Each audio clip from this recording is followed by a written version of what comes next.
Dear students, welcome to Learner's World. In this video, I'm going to talk about Model Question Paper Analysis 2025 FIUGP MDC English Commerce and Entrepreneurship Third Semester Calicut University. Third semester Calicut യൂണിവേഴ്സിറ്റിയുടെ MDC commerce and മാനേജ്മെൻറ്റിൻ്റെ model question പേപ്പറാണ്. നമ്മുടെ text ബുക്കിൽ കൊടുത്തിട്ടുള്ള ആ ഒരു question paper തന്നെയാണ്. 3 sections ആണ്. സെക്ഷൻ എ എന്ന് പറയുന്നത് answer all. Each question carries 2 marks, ceiling 16 marks. എല്ലാ ക്വസ്റ്റ്യനും അറ്റൻഡ് ചെയ്യണം. ടോട്ടൽ 10 ക്വസ്റ്റ്യൻസ് ഉണ്ട്. ഒരു ക്വസ്റ്റ്യന് കിട്ടുന്ന മാർക്ക് 2 മാർക്കാണ്, 16 സീലിംഗ് ആയിട്ട് വരുന്നത്. സെക്ഷൻ ബി എന്ന് പറയുന്നത് answer all. Each question carry 6 marks, ceiling 24 marks. Section B എന്ന് പറയുന്നത് 100 വേർഡ്സിന് എഴുതാനുള്ള ഒരു പാരഗ്രാഫ് ക്വസ്റ്റ്യൻ ആണ്. 6 മാർക്കാണ് ഒരു ക്വസ്റ്റ്യന് കിട്ടുന്നത്. എല്ലാ ക്വസ്റ്റ്യനും അറ്റൻഡ് ചെയ്യണം. സീലിംഗ് 24 ആണ്. സെക്ഷൻ സി എന്ന് പറയുന്നത് ലോങ് എസ്സേ ആണ്. Write an essay on any one of the following. 2 ക്വസ്റ്റ്യനുണ്ട്, ഏതെങ്കിലും ഒന്നിൻ്റെ ആൻസർ ചെയ്താൽ മതി. 10 മാർക്കാണ് കിട്ടുന്നത്. സെക്ഷൻ എ നോക്കാം. 2 marks each. Answer the following questions in 2 or 3 sentences. 2 or 3 സെൻറ്റൻസസിൽ എഴുതാനുള്ള ഷോർട്ട് ആൻസർ ക്വസ്റ്റ്യൻസ് ആണ്. സീലിംഗ് 16 ആണ്. How does the Kerala government ensure the security of its lottery tickets? എങ്ങനെയാണ് കേരള ഗവൺമെൻറ് ലോട്ടറി ടിക്കറ്റിൻ്റെ സെക്യൂരിറ്റി ഉറപ്പുവരുത്തുന്നത്? ഇത് നമ്മുടെ ബുക്കിലുള്ള നമുക്ക് പഠിക്കാനുള്ള ചാപ്റ്ററാണ്. Selling dreams to small people, Kerala's lottery system, powers ambition addiction by Vandana Menon. ഈ ഒരു വർക്കിൽ നിന്നുള്ള ക്വസ്റ്റ്യൻ ആണ്. The Kerala government prints lottery tickets with advanced security features like barcodes, holograms and special paper to prevent duplication and counterfeiting. The printing is done under strict supervision in the government press. അപ്പോൾ Kerala government ഈ lottery ticket വളരെ സെക്യൂരിറ്റിയോട് കൂടിയിട്ടാണ് ഇതിനൊരുപാട് security features ഉണ്ട്. അതിൽ വരുന്നതാണ് barcode, hologram, അതുപോലെ special paper ഒക്കെയാണ് അതിന് ഉപയോഗിക്കുന്നത്. ഇതൊക്കെ ഡ്യൂപ്ലിക്കേഷൻ ഒഴിവാക്കാനൊക്കെയാണ് ഇങ്ങനെ ഹൈ സെക്യൂരിറ്റിയിൽ ചെയ്യുന്നത്. അതുപോലെ ഈ പ്രിൻറ്റിങ്ങൊക്കെ നടക്കുന്നത് സ്ട്രിക്റ്റ് ആയിട്ടുള്ള സൂപ്പർവിഷനിലും ഒക്കെ, അതുപോലെ ഗവൺമെൻറ് പ്രസ്സിലൊക്കെയാണ് ഇത് നടക്കുന്നത്. അടുത്ത question, which is the most popular among Aranmula Kannadi and what is it used for? Aranmula കണ്ണാടിയിൽ ഏറ്റവും പോപ്പുലർ ആയിട്ടുള്ളത് ഏതാണ്, എന്തിനാണ് അത് ഉപയോഗിക്കുന്നത്? ഇത് നമ്മുടെ ബുക്കിലുള്ള നമുക്ക് പഠിക്കാനുള്ള ചാപ്റ്ററാണ്. Only a few families know the secret to make this perfect mirror, business insider. ഈ ഒരു വർക്കിൽ നിന്നുള്ള ക്വസ്റ്റ്യൻ ആണ്. It is used for the most popular type of Aranmula Kannadi is the hand mirror.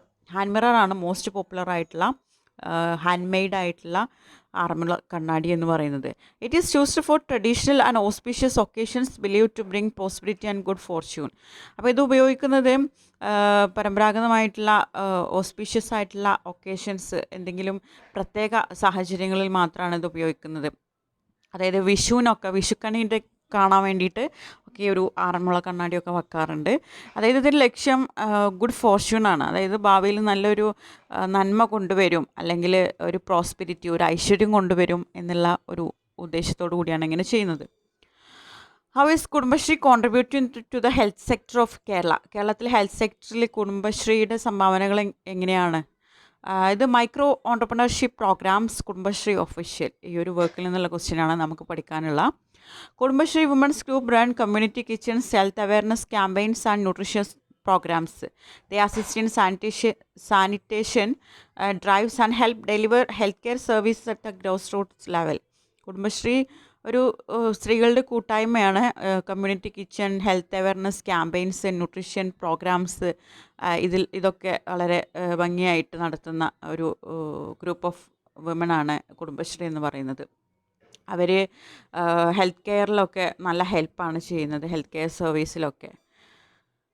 Next, what is the meaning of the name അപ്പൂപ്പന്താടി? അപ്പൂപ്പന്താടിയുടെ meaning എന്താണെന്നാണ് ചോദിച്ചിട്ടുള്ളത്. ഇത് റിലേറ്റഡ് ആയിട്ട് നമുക്കൊരു ചാപ്റ്റർ പഠിക്കാനുണ്ട്. ഒരു ജനറൽ ക്വസ്റ്റ്യൻ രൂപത്തിലാണ് ഇത് ചോദിച്ചിട്ടുള്ളത്. On the wings of the milkweed, the Hindu. ഈ ഒരു വർക്കിൽ അപ്പൂപ്പന്താടിയുമായിട്ട് റിലേറ്റഡ് ആയിട്ടുള്ളൊരു സ്റ്റോറി പറയുന്നുണ്ട്.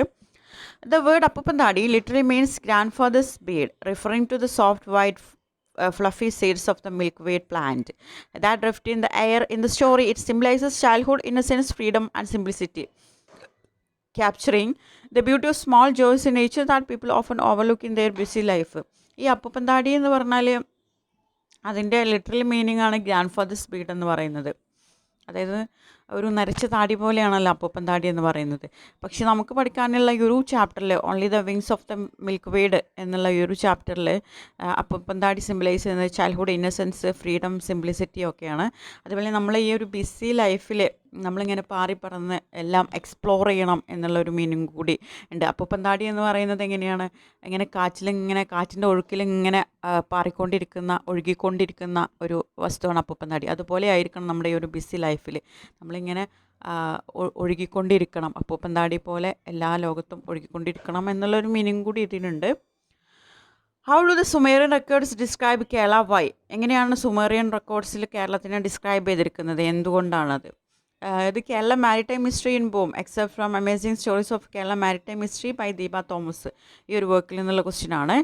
The ancient Sumerian records describe Kerala as the land of spices and call it Meluha or the land of Malabar. They mention it as a trading partner for gold, pearls and spices due to Kerala's coastal trade links. കേരളത്തിൻ്റെ Sumerian റെക്കോർഡ്സിൽ കേരളത്തിനെ describe ചെയ്തിരിക്കുന്നത് garden of spices എന്നുള്ളതാണ്. അതായത് സുഗന്ധവ്യഞ്ജനങ്ങളുടെ ഒരു ഗാർഡനായിട്ടാണ് Sumerian റെക്കോർഡ്സിൽ consider ചെയ്തിരിക്കുന്നത്, കേരളത്തിനെ describe ചെയ്തിരിക്കുന്നത്. അതായത് പെപ്പറൊക്കെയാണ് കൂടുതൽ ഈ ഒരു സ്പൈസസിൽ ഇതിൽ ഹൈലൈറ്റ് ചെയ്യുന്നത്. Next, why did Cheruvayal Raman stop using chemical fertilisers and pesticide? എന്തുകൊണ്ടാണ് Cheruvayal Raman chemical fertilisers, pesticides, കീടനാശിനിയൊക്കെ സ്റ്റോപ്പ് ചെയ്യാനുള്ള കാരണം എന്തുകൊണ്ടാണ്? ഇത് നമുക്ക് പഠിക്കാനുള്ള ചാപ്റ്റർ ആയിട്ടുള്ള heritage of the Kurichya community in conversation with Cheruvayal Raman, ഈ ഒരു വർക്കിൽ നിന്നുള്ള ക്വസ്റ്റ്യൻ ആണ്. Cheruvayal Raman stopped using chemical fertilisers and pesticides because they harmed the soil and reduced the natural fertility of paddy fields. It chose organic methods to preserve traditional paddy varieties and the environment. Cheruvayal Raman ഇത് stop ചെയ്യാനുള്ള കാരണം, chemical ഫെർട്ടിലൈസേഴ്സും പെസ്റ്റിസൈഡ്സും ഒക്കെ stop ചെയ്യാനുള്ള കാരണം, ഇത് ഈ നെൽവയൽ കൃഷിയിടങ്ങളിൽ ഒക്കെ ആ ഒരു മണ്ണിനെ വളരെയധികം ദോഷമായിട്ട് ബാധിക്കും, മണ്ണിരയെ നശിപ്പിക്കും. അങ്ങനെയുള്ള കാരണങ്ങൾ കൊണ്ടാണ് നാച്ചുറൽ ഫെർട്ടിലിറ്റി ഒക്കെ ഇല്ലാതാകും. ഇതുകൊണ്ടാണ് ഇത് സ്റ്റോപ്പ് ചെയ്തത്. അദ്ദേഹം ഓർഗാനിക് മെത്തേഡാണ് യൂസ് ചെയ്തിട്ടുള്ളത് ഈ ഒരു paddy varieties and the environment, അതായത് ഈ ഒരു നെൽകൃഷിയിൽ. How has technological advancement change fishing practices in Munambam? എങ്ങനെയാണ് ടെക്നോളജിക്കൽ അഡ്വാൻസ്മെൻറ്റ് മുനമ്പത്തിലുള്ള ഫിഷിംഗ് പ്രാക്ടീസസ്, മീൻ പിടിക്കുന്നതിന് എങ്ങനെയാണ് മാറ്റങ്ങൾ വരുത്തിയത്? ഇത് echoes in hope, a documentary on the life of fisherman in Kerala directed by Jayakrishnan, ഈ ഒരു വർക്കിൽ നിന്നുള്ള ക്വസ്റ്റ്യനാണ്. Technological advancement introduced mechanised boats, GPS systems, sonar fish finders and advanced nets. These improved efficiency and output but also caused overfishing and reduced traditional livelihoods. അതായത് ഈ technological advancement ഈ ഒരു phishing പ്രാക്ടീസസിനെ അതിൻ്റെ എഫിഷ്യൻസിയിലും അതുപോലെ അതിൻ്റെ ഔട്ട്പുട്ടിലൊക്കെ വളരെയധികം ഹെൽപ്പ് ചെയ്തിട്ടുണ്ട്. അതായത് നല്ല സ്പീഡും ഇതൊക്കെ കിട്ടിയിട്ടുണ്ട്. പക്ഷേ ഇത് ഓവർ ഫിഷിങ്ങിനും ഈ ഓവർ ഫിഷിംഗ് മൂലം ട്രഡീഷണൽ ലൈവ്ലിഹുഡിൻ്റെ ഇതിനൊക്കെ സാരമായിട്ട് ബാധിച്ചിട്ടുണ്ടെന്നാണ് പറയുന്നത്. അടുത്തത്, mention some of the simple pleasures in the life of Alason. How does the visitor devalue them? The big fish by NP Hafis Muhammad, ഈ ഒരു ഷോർട്ട് സ്റ്റോറിയിൽ നിന്നുള്ള ക്വസ്റ്റ്യനാണ്. അതായത് ആലസൺ കുട്ടിയുടെ ജീവിതത്തിലെ സിമ്പിൾ പ്ലഷേഴ്സ് മെൻഷൻ ചെയ്യാനാണ് പറഞ്ഞിട്ടുള്ളത്. എങ്ങനെയാണ് ആ വിസിറ്റർ ഇതിനെ ഡിവാല്യൂ ചെയ്തിരിക്കുന്നത്? Alison enjoys simple pleasures like nature, calm living, and his humble home. The visitor devalues them by viewing his lifestyle through a materialistic lens, ignoring its contentment and peace.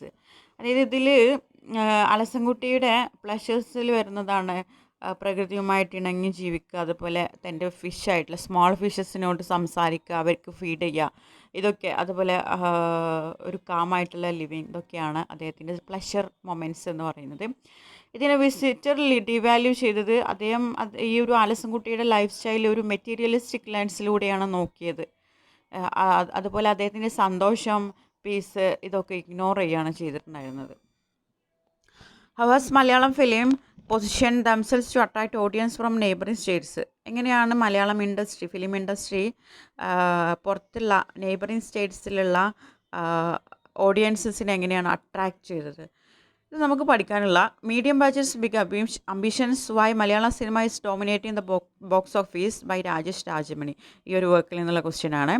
Malayalam films ഒക്കെ focus on realistic storytelling, strong content, multilingual subtitling and OTT release to attract audience from Tamil Nadu, Karnataka and beyond. അതായത് Malayalam film ഇൻഡസ്ട്രിയിൽ കൂടുതലായിട്ട് strong ആയിട്ടുള്ള കോണ്ടൻ്റാണ് ഉപയോഗിക്കുന്നത്. അതുപോലെ മൾട്ടിലിംഗിൽ sub titling നൽകുന്നുണ്ട്, പല ഭാഷകളിലുള്ള സബ് ടൈറ്റിലിംഗ് നൽകുന്നുണ്ട്. അതുപോലെ റിയലിസ്റ്റിക് സ്റ്റോറി ടെല്ലിംഗ് ആണ്. അതുപോലെ ഈ തമിഴ് ഫിലിം ഇൻഡസ്ട്രിയിലെ ഫിലിംസിലൊക്കെ സോങ്സൊക്കെ മലയാളം ഇൻഡസ്ട്രിയിൽ ഉപയോഗിക്കുന്നുണ്ട്. ഇതൊക്കെ കർണാടകയിലെയും തമിഴ്നാട്ടിലെയൊക്കെ ഓഡിയൻസിനെ അട്രാക്റ്റ് ചെയ്യാൻ കാരണമാക്കുന്നുണ്ട്.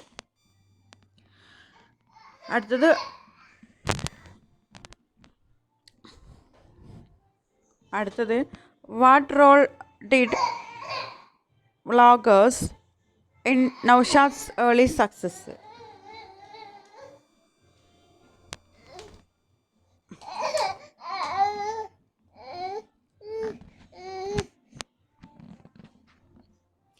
What role did vloggers play in Naushad's early success? അപ്പം നൗഷാദിൻ്റെ ആദ്യത്തെ വിജയത്തിൽ വ്ളോഗേഴ്സിൻ്റെ റോൾ എന്തായിരുന്നു എന്നുള്ളതാണ് question.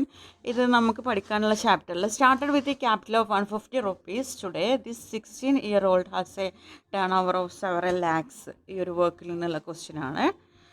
Vloggers played a crucial role in Naushad's early success. They promoted his online store, United Stores, through social media videos and Instagram features. Their reviews and promotions helped Naushad gain orders and attract customers from different places, giving wide publicity to his small business. With the support of these vloggers, his business expanded rapidly, turning his small-scale ventures into a growing and recognized brand. Okay, അപ്പോൾ ഈ ഒരു നൗഷാദിൻ്റെ early സക്സസ്സിൽ vloggers ഒരുപാട് പങ്ക് വഹിച്ചിട്ടുണ്ട് എന്നാണ് പറയുന്നത്. അതിലൊന്നാണ് അദ്ദേഹത്തിൻ്റെ ഓൺലൈൻ സ്റ്റോർ ആയിട്ടുള്ള യുണൈറ്റഡ് സ്റ്റോർസ്. അത് പ്രൊമോട്ട് ചെയ്തിരിക്കുന്നത് വ്ളോഗേഴ്സാണ്. സോഷ്യൽ മീഡിയയിലും ഇൻസ്റ്റഗ്രാം ഫീച്ചേഴ്സൊക്കെ ഉപയോഗിച്ചിട്ടാണ് അത് പ്രൊമോട്ട് ചെയ്തിരിക്കുന്നത്. അതുപോലെ ഇതിൻ്റെ റിവ്യൂ, അതുപോലെ പ്രൊമോഷൻ ഒക്കെ ഒരുപാട് ഓർഡേഴ്സ് കിട്ടാനും കസ്റ്റമേഴ്സിനെ അട്രാക്റ്റ് ചെയ്യാൻ, ഡിഫറെൻറ്റ് പ്ലേസസിലുള്ള കസ്റ്റമേഴ്സിനെ അട്രാക്റ്റ് ചെയ്യാനൊക്കെ ഹെൽപ്പ് ചെയ്തിട്ടുണ്ട്. അതുപോലെ ഈ ഒരു ചെറിയ ബിസിനസ്സിന് ഒരു വലിയൊരു പബ്ലിസിറ്റി നൽകിയതൊക്കെ ഈ ഒരു സോഷ്യൽ മീഡിയയിലൂടെയാണ്. ഓക്കെ, നെക്സ്റ്റ് സെക്ഷൻ ബി ആണ്. 6 marks each, ceiling 24 marks. First question, explain social reformation through Kudumbashree. കുടുംബശ്രീയിലൂടെ ഉള്ള സോഷ്യൽ റിഫോർമേഷൻ, അത് സാമൂഹികപരമായിട്ടുള്ള ഒരു നവോത്ഥാനം, അതിനെക്കുറിച്ചിട്ട് എക്സ്പ്ലെയിൻ ചെയ്യാനാണ് പറഞ്ഞിട്ടുള്ളത്. ഇത് micro entrepreneurship programmes Kudumbashree official എന്ന് പറഞ്ഞിട്ടുള്ള ചാപ്റ്ററിൽ നിന്നുള്ള ക്വസ്റ്റ്യൻ ആണ്. Kudumbashree has been instrumental in Kerala social reformation by empowering women economically and socially. It promote self employment, literacy and community participation. Through micro enterprises and self help groups women gain confidence, financial stability and a collective voice against social injustices. Kudumbashree കേരളത്തിലെ social റിഫോർമേഷന് ഒരു important റോളാണ് വഹിച്ചിട്ടുള്ളത്. അതായത് സ്ത്രീ ശാക്തീകരണം എന്ന് പറയുന്നത് ഇക്കണോമിക്കലിയും socially ഉള്ള സ്ത്രീ ശാക്തീകരണം, അതോടൊപ്പം തന്നെ ഇത് സെൽഫ് എംപ്ലോയ്മെൻറ്റ്, ലിറ്ററസി, കമ്മ്യൂണിറ്റി പാർട്ടിസിപ്പേഷനൊക്കെ ഇത് പ്രൊമോട്ട് ചെയ്യുന്നുണ്ട്.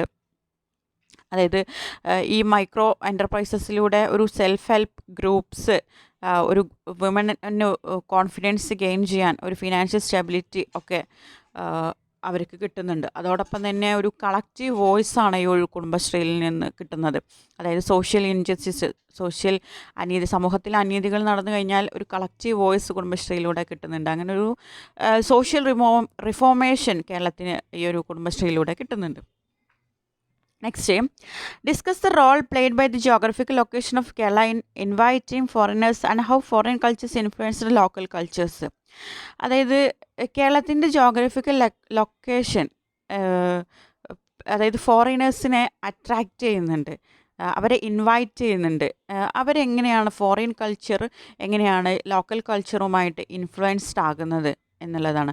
അതിന് ഈ ഒരു ജോഗ്രഫിക്കൽ ലൊക്കേഷൻ എത്രത്തോളം പങ്ക് വഹിക്കുന്നുണ്ട് അതിനെക്കുറിച്ചിട്ട് ഡിസ്കസ് ചെയ്യാനാണ് പറഞ്ഞിട്ടുള്ളത്.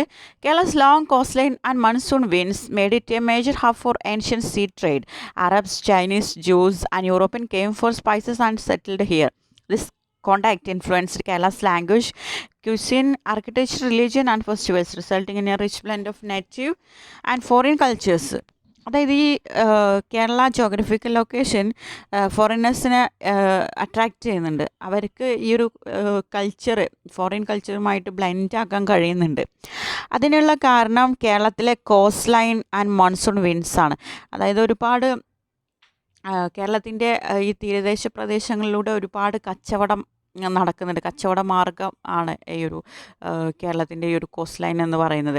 അതായത് അറബ്സിനും ചൈനീസിനും ജ്യൂസിനും ഒക്കെ സ്പൈസസിന് വേണ്ടിയിട്ട് അവരിങ്ങോട്ട് കച്ചവടത്തിന് വരികയും അവരിവിടെ സെറ്റിൽ ചെയ്യുകയൊക്കെ ചെയ്യുന്നുണ്ട്. ഇത് അവർക്ക് കേരളത്തിലെ കൾച്ചർ വളരെയധികം ഇൻഫ്ലുവൻസ്ഡ് ആയിട്ടുണ്ട്. കേരളത്തിൻ്റെ ലാംഗ്വേജ്, ആർക്കിടെക്ചർ, അവിടുത്തെ ഫുഡ്, ഫെസ്റ്റിവൽസൊക്കെ അതുകൊണ്ട് തന്നെ ഫോറിൻ കൾച്ചർ കേരള കൾച്ചറുമായിട്ട് ബ്ലെൻഡ് ആകുന്നുണ്ട് എന്നാണ് പറയുന്നത്. Next, explain how Amrita Joseph Mathew story highlights both personal and systematic obstacles faced by transgender individuals in their pursuit of economic independence. Explain ചെയ്യാനാണ് പറഞ്ഞിട്ടുള്ളത്. അമൃത ജോസഫ് മാത്യുയുടെ സ്റ്റോറി അവരുടെ ജീവിതത്തിലൊരു ആസ് എ ട്രാൻസ്ജെൻഡർ എന്ന നിലയിൽ എന്തൊക്കെ ഓബ്സ്റ്റക്കിൾസാണ്, എന്തൊക്കെ പേഴ്സണൽ സ്ട്രഗിൾസാണ് ഉണ്ടായിട്ടുള്ളത്, എന്തൊക്കെ തടസ്സങ്ങളാണ് ഉണ്ടായിട്ടുള്ളത് അവർക്കൊരു ഇക്കണോമിക് ഇൻഡിപെൻഡൻസ് നേടിയെടുക്കാൻ വേണ്ടിയിട്ട്. ഇത് is an easy to be independent transwoman entrepreneur shares the struggle behind the success എന്ന് പറഞ്ഞിട്ടുള്ള ഒരു വർക്കിൽ നിന്നുള്ള ക്വസ്റ്റ്യൻ ആണ്. Amrita's story reflects discrimination faced by transgender people in education and employment. Despite social stigma, she became an entrepreneur through resilience and self-belief.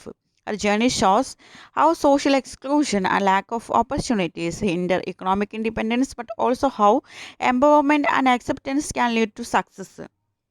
അമൃതയുടെ story reflect ചെയ്യുന്നത് ഒരു transgender എന്നുള്ള നിലയിൽ സമൂഹത്തിൽ നിന്ന് എഡ്യൂക്കേഷൻ്റെ കാര്യത്തിലായാലും എംപ്ലോയ്മെൻറ്റിൻ്റെ കാര്യത്തിലായാലും സെൽഫ് ഇൻഡിപെൻഡൻറ്റ് എന്നുള്ള കാര്യത്തിലൊക്കെ അവർക്ക് ഒരുപാട് ഓബ്സ്റ്റക്കിൾസ് നേരിടേണ്ടതായിട്ട് വന്നിട്ടുണ്ട്. ഒരുപാട് ഡിസ്ക്രിമിനേഷൻ, സെഗ്രിഗേഷൻ നേരിടേണ്ടതായിട്ട് വന്നിട്ടുണ്ട്.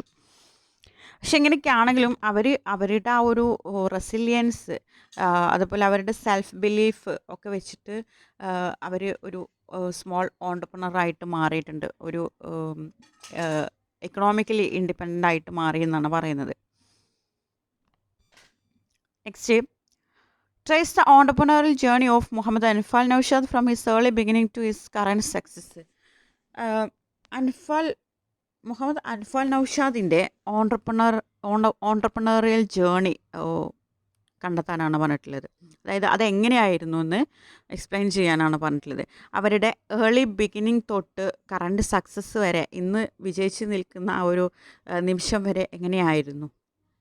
ഇത് നമ്മുടെ ബുക്കിൽ ചാപ്റ്റർ ആയിട്ടുള്ള started with the capital of 150 rupees. Today they 16-year-old has A turn over of 7 lakhs.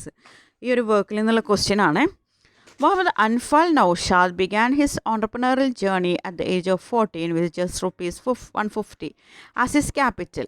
അതായത് ഈ മുഹമ്മദ് അൻഫാൽ നൗഷാദ് തൻ്റെ ഓണ്ടർപ്രണറിയൽ ജേർണി തുടങ്ങുന്നത് ഏജ് ഓഫ് 16 ആണ്, 14 അല്ല 16 ആണ്. ജസ്റ്റ് rupees 150 ആയിരുന്നു അവരുടെ ക്യാപിറ്റലായിട്ടുണ്ടായിരുന്നത്. He started by selling mobile covers purchased from a local wholesale market. With the help of vloggers and social media promotions, he began receiving more orders and expanded his business under the name United Stores. അതായത് തുടക്കത്തിൽ 150 rupees ക്യാപിറ്റലായിട്ടാണ് mobile covers purchase ചെയ്തത്. ആദ്യം ഒരു local wholesale മാർക്കറ്റിൽ നിന്നായിരുന്നു. പിന്നീട് വ്ളോഗേഴ്സിൻ്റെയും social media പ്രൊമോഷൻ്റെ ഒക്കെ ഹെൽപ്പോട് കൂടിയിട്ട് ബിസിനസ് ഒന്നും കൂടെ എക്സ്പാൻഡ് ചെയ്തു, യുണൈറ്റഡ് സ്റ്റോഴ്സ് എന്ന് പറഞ്ഞിട്ടുള്ള. Although he faced setbacks, including losing money in a deal with the Mumbai supplier, Naushad remained determined and restarted from scratch. Gradually, his business grew with support from another popular vlogger who promoted his product for free. അതായത് അദ്ദേഹത്തിന് ഒരുപാട് തിരിച്ചടികൾ ഉണ്ടായിട്ടുണ്ട് ഈ ഒരു സംരംഭത്തിൽ. അതായത് മുംബൈയിൽ ഒരിക്കൽ പണമൊക്കെ നഷ്ടപ്പെട്ടിട്ടുണ്ട് സപ്ലൈ ചെയ്യാൻ പോയ സമയത്ത്. പക്ഷേ ഒരു വ്ളോഗർ ഫ്രീ ആയിട്ട് പ്രൊമോഷൻ ചെയ്യാമെന്ന് പറഞ്ഞിട്ട് അതിൽ നിന്നാണ് പിന്നീട് ഈ ഒരു സക്സസ് ഉണ്ടാകുന്നത്. Today, Naushad runs a successful company with 8 employees, including 5 MBA graduates, and earn revenue in lakhs. His business has completed over 22,000 orders and gained more than 50,000 Instagram followers. He also plans to pursue textile designing and gain experience in that expert field, symbolizing the spirit of young entrepreneurship in Kerala. ഇന്ന് നൗഷാദ് ഒരു successful ആയിട്ടുള്ള company ആണ് തുടങ്ങിയിട്ടുള്ളത്. കമ്പനിയിലാണ് നിൽക്കുന്നത്. 8 employees ഉണ്ട്, 5 MBA graduates ഉണ്ട്. അവർ earn ചെയ്യുന്ന revenue എന്ന് പറയുന്നത് ലാക്സ് ആണ്. അവർക്ക് 22,000 ഓർഡേഴ്സ് കിട്ടുന്നുണ്ട്, 50,000 ഇൻസ്റ്റഗ്രാം ഫോളോവേഴ്സ് ഉണ്ട്. അതുപോലെ ഇപ്പോൾ അവരുടെ ഒരു പ്ലാൻ എന്ന് പറയുന്നത് ഒരു ടെക്സ്റ്റൈൽ ഡിസൈനിങ് സ്റ്റാർട്ട് ചെയ്യണം എന്നുള്ളതാണ്. അതിൽ ആദ്യം എക്സ്പീരിയൻസ് ഉണ്ടാക്കണം എന്നുള്ളൊരു ആഗ്രഹം കൂടിയുണ്ട്. Okay, next question. Why does Sudhamal take over their ancestral occupation? ഇത് only a few families know the secret to making the perfect mirror എന്ന് പറഞ്ഞിട്ടുള്ള വർക്കിൽ നിന്നുള്ളതാണ്. എന്തുകൊണ്ടാണ് സുധാമൽ ഇതിലെ ക്യാരക്ടറാണ് ആൻസസ്ട്രൽ ഒക്യുപ്പേഷൻ മുന്നോട്ട് കൊണ്ടുപോകാൻ തീരുമാനിച്ചത് എന്തുകൊണ്ടാണ്? അതായത് പൂർവികരായിട്ട് അവരുടെ തൊഴിൽ എന്തുകൊണ്ടാണ് മുന്നോട്ട് കൊണ്ടുപോകാൻ വിചാരിച്ചത്? Sudhamal takes over her families ancestral craft of making Aranmula Kannadi to preserve heritage and continue a dying tradition. അതായത് നശിച്ചുകൊണ്ടിരിക്കുന്ന അതായത് അന്യം നിന്നത് പോകുന്ന, അതായത് ഇനി കണ്ടു കിട്ടാത്ത ഒരു ഒക്കുപ്പേഷനാണ് ഈ ഒരു ആറന്മുള കണ്ണാടിയുടെ മേക്കിംഗ് എന്ന് പറയുന്നത്. അപ്പോൾ അതിൻ്റെ ആ ഒരു ഡൈൻ ട്രഡീഷൻ കണ്ടിന്യൂ ചെയ്യാനും അതോടൊപ്പം തന്നെ ഒരു തൻ്റെ ഹെറിറ്റേജ് പ്രിസർവ് ചെയ്യാനും പാരമ്പര്യമായിട്ടുള്ള ഒരു ഒക്കുപ്പേഷൻ, ആൻസസ്റ്റേഴ്സിൻ്റെ ആ ഒരു ഒക്കുപ്പേഷൻ പ്രിസർവ് ചെയ്യാനൊക്കെയാണ് ഇത് കണ്ടിന്യൂ ചെയ്യുന്നത് എന്ന് പറയുന്നത്. She recognizes the cultural and historical value of the mirror making art, which only a few families still practice. By carrying forward this unique skill, Sudamal not only honors her ancestors but also ensures economic self-reliance and survival of a continued centuries-old craftsmanship, and that symbolizes Kerala's identity. Next section C ആണ്. Write an essay on any one of the following. അതായത് 2 questions ഉണ്ട്. ഒരു question answer ചെയ്താൽ മതി, 10 മാർക്കാണ് കിട്ടുന്നത്. ആദ്യത്തെ ക്വസ്റ്റ്യന്, examine the significance of Cheruvayal Raman's work in preserving indigenous paddy varieties. അതായത് ചെറുവയൽ ഡാമിൻ്റെ വർക്കാണ് പല ഇനത്തിൽപ്പെട്ടിട്ടുള്ള നെല്ല് വിത്തുകൾ സംരക്ഷിക്കുക എന്നുള്ളത്. അതിൻ്റെ സിഗ്നിഫിക്കൻസ് എക്സാമിൻ ചെയ്യാനാണ് പറഞ്ഞിട്ടുള്ളത്. Cherwell Daman, a tribal farmer from Wayanad, Kerala, is rightly called the guardian of rare seeds or the living paddy gene bank. His lifelong dedicated work in conserving indigenous paddy varieties holds immense significance not just for Kerala but for global agricultural sustainability and biodiversity.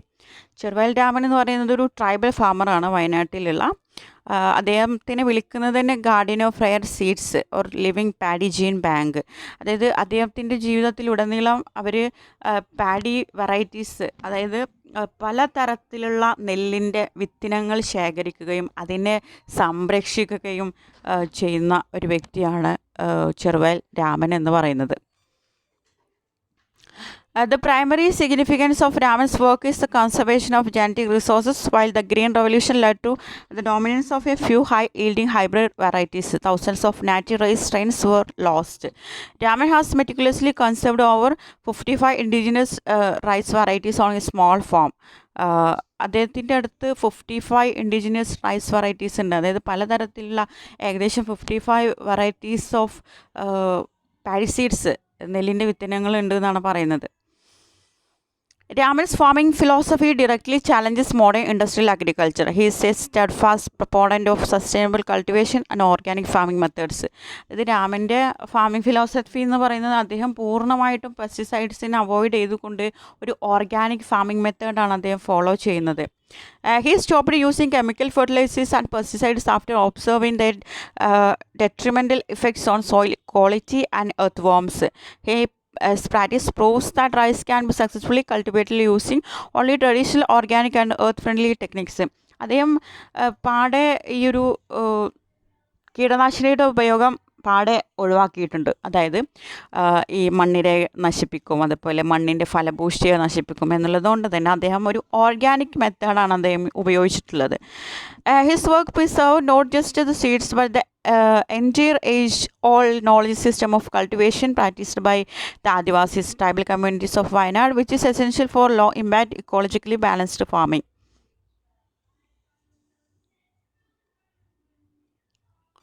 Next, Raman's commitment extended beyond his farm to community welfare.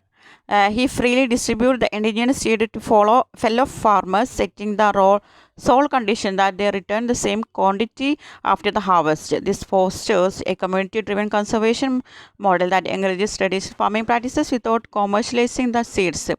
അദ്ദേഹം free distribution നടത്തുന്നുണ്ട്, തൻ്റെ fellow ആയിട്ടുള്ള ഫാമേഴ്സിനൊക്കെ തൻ്റെ വിത്തിനങ്ങളൊക്കെ നൽകുന്നുണ്ട്. In conclusion, Cheruvayal Raman's efforts are a powerful stand for agrobiodiversity and ecological wisdom. His farm is a living laboratory demonstrating the viability of sustainable chemical-free agriculture, making his work a foundational pillar in the fight against genetic erosion and a crucial contribution to Kerala's rich agricultural heritage. അതായത് ചെറുവയൽ രാമൻ്റെ efforts എന്ന് പറയുന്നത് Kerala agricultural ഹെറിറ്റേജിന് ഒരു മുതൽക്കൂട്ടാണ്. അദ്ദേഹം പെസ്റ്റിസൈഡ്സൊക്കെ avoid ചെയ്തുകൊണ്ട് organic farming method ഉപയോഗിച്ചുകൊണ്ടാണ് അദ്ദേഹത്തിൻ്റെ കൃഷിരീതി. ഏകദേശം 55 വെറൈറ്റീസ് ഓഫ് പാഡി സീഡ്സ് അദ്ദേഹത്തിൻ്റെ കയ്യിലുണ്ട്, അതിനെ പ്രിസർവ് ചെയ്യുന്നുണ്ട്. അദ്ദേഹം തൻ്റെ വെറൈറ്റീസ് ഓഫ് സീഡ്സ് തൻ്റെ ഫെല്ലോ ഫാമേഴ്സിനൊക്കെ ഷെയർ ചെയ്യുന്നുണ്ട്. Okay, next question. The big fish is a powerful critique on the lure of globalization and its pernicious effects. Discuss The Big Fish by Hafiz Muhammad.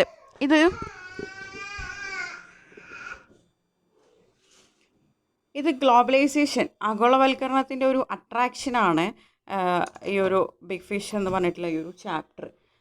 അതുപോലെ തന്നെ അതിനെതിരെയുള്ള ഒരു criticism നടത്തുന്നുണ്ട് ഈ ഒരു big fish. അതായത് ആഗോളവൽക്കരണത്തിൻ്റെ ആകർഷണവും അതുമൂലം ഉണ്ടാകുന്ന നെഗറ്റീവ് ഇമ്പാക്റ്റും അതിൻ്റെ ഒരു ക്രിറ്റിസിസം നടത്തുന്നുണ്ട് ദ ബിഗ് ഫിഷ് എന്ന് പറഞ്ഞിട്ടുള്ള NP ഹാഫിസ് മുഹമ്മദിൻ്റെ ഈ ഒരു work.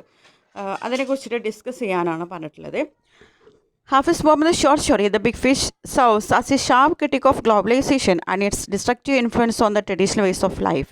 The story uses the fishing community as a metaphor to depict how local economies, once self-reliant and harmonious with nature, are being consumed by the globalized pursuit of profit and power. Through its vivid imagery and symbolic narrative, the story portrays the conflict between traditional livelihood and the aggressive forces of modern industrialization. അതായത് ഈ globalisation ഒരേ സമയം attract ചെയ്യുന്നുണ്ട്, അതോടൊപ്പം തന്നെ അതൊരു negative impact ഉണ്ടാക്കുന്നുണ്ട്. അതായത് ഇവിടെ ഈ സ്റ്റോറിയിൽ അലസൻകുട്ടിയുടെ ആദ്യത്തെ ഫിഷ് ഫാമിംഗ് എന്ന് പറയുന്നത് വളരെ സ്മോൾ ആയിട്ടുള്ള ഫിഷായിരുന്നു. പിന്നീട് ഈ ഒരു ഗ്ലോബലൈസേഷൻ്റെ ഇമ്പാക്റ്റോട് കൂടി വലിയ ഫിഷിനെ കൊണ്ടുവന്നതോടു കൂടി അദ്ദേഹത്തിൻ്റെ ജീവിതത്തിലൊരു ഡിസ്ട്രക്ഷനാണ് സംഭവിച്ചത്. Okay, at the heart of the story lies the contrast between the small fishermen and the trawlers representing global capitalist enterprises. The big fish becomes a symbol of greed, materialism and human ambition that knows no bounds. ഇവിടെ big fish എന്ന് പറയുന്നത് ഗ്രീഡിൻ്റെ ഒരു അത്യാർത്ഥിയുടെ ഒരു സിമ്പിളായിട്ടാണ് പറയുന്നത്. അതുപോലെ മെറ്റീരിയലിസത്തിൻ്റെ ഒക്കെ ഒരു സിമ്പിളാണ്. It devours not only the smaller fish but also disrupts the delicate ecological balance of the sea, a reflection of how globalization exploits nature without concern for sustainability. The smaller fishes like Alison live modestly and value their simple pleasures, but their lives are devalued and destroyed by the forces of economic expansion driven by the lure of wealth. അതായത് ഈ ഗ്ലോബലൈസേഷൻ്റെ ഒരു റിഫ്ലക്ഷനാണ് നേച്ചറിനെ exploit ചെയ്യുക എന്ന് പറയുന്നത്. ഇവിടെ smaller ഫിഷറായിട്ടുള്ള ആലസൺ കുട്ടി വളർത്തുന്നത് smaller fish farming ആണ്. അപ്പോൾ തൻ്റെ ഈ ഒരു ലൈഫ് സ്റ്റൈലിനെ ഡിവാല്യൂ ചെയ്യുന്നുണ്ട് ആ ഒരു വിസിറ്റർ. ഇവിടെയൊക്കെ ഇതിലൂടെ ഈ ഒരു ഇക്കണോമിക് എക്സ്പാൻഷൻ ഫോക്കസ് ചെയ്തുകൊണ്ട് വെൽത്തൊക്കെ ല്യൂർ ചെയ്യാണ് ഇവിടെ. അതായത് ഈ ഗ്ലോബലൈസേഷൻ മൂലം, ആഗോളവൽക്കരണം മൂലം വെൽത്ത് അട്രാക്റ്റ് ചെയ്യാണ് ഇതിലൂടെ ചെയ്യുന്നത്. പക്ഷേ ഇവിടെയൊക്കെ ഈ ഒരു അലസൻകുട്ടിയുടെ ലൈഫാണ്, അദ്ദേഹത്തിൻ്റെ പ്ലഷറായിട്ടുള്ള സന്തോഷകരമായിട്ടുള്ള ജീവിതമാണ് ഇവിടെ ഡിസ്ട്രോയ് ചെയ്യുന്നത്. Okay. Hafiz Mohammed also highlights the cultural and moral erosion caused by globalization. Traditional skill, community bonds, and respect for nature are gradually replaced by competition, exploitation, and alienation. The story's tone is both mournful and cautionary, warning that humanity's blind faith in progress may lead to spiritual and environmental ruin.